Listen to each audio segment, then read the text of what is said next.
That house has been abandoned for the past 5 years. The elderly woman who lived there died long ago. The moment I heard those words, a wave of terror swept through my entire body. My hands began shaking uncontrollably. Then I suddenly remembered the money the old woman had given me during the previous 2 nights. I reached into my pocket.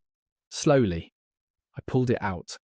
The moment I opened my hand, everyone inside the shop stepped back in horror. There were no currency notes, no coins. Resting in my palm was wet cemetery soil.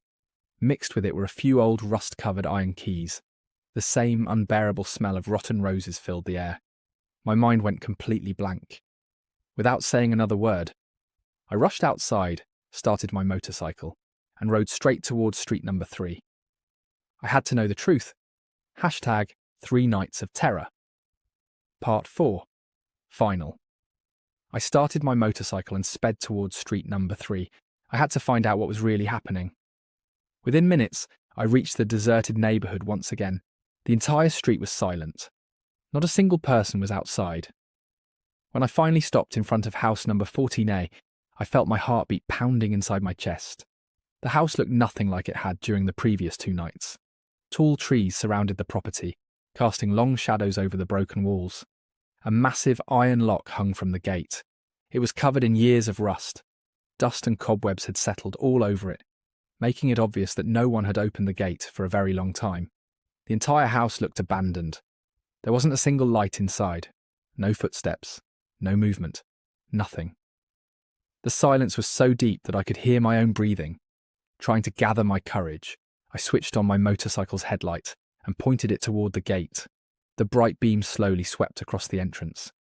Then, something on the ground caught my attention, near the corner of the gate, lying half buried in the dirt, were 2 old disposable containers. I immediately recognized them. They were the same Kia boxes I had delivered during the first 2 nights. Both containers were torn open. They were covered with black, damp soil. Large insects crawled all over the rotten remains inside them. The smell that rose from the ground was the same horrifying mixture of rotten roses and wet cemetery soil that I had noticed every night. At that moment, every doubt disappeared.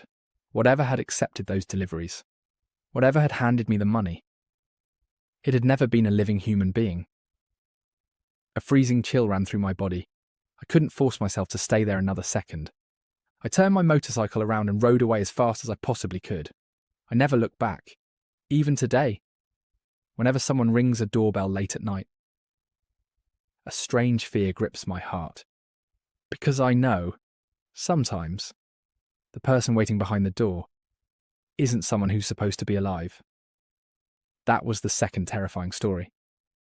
Now, let's move on to our third and final horror story, sent to us by another Bikea rider. Let's hear it in his own words. Assalamu alaikum. My name is Ramiz. I belong to a middle-class family in Karachi. During the day, I work a small private job, and at night, I drive for Bikea to earn some extra money.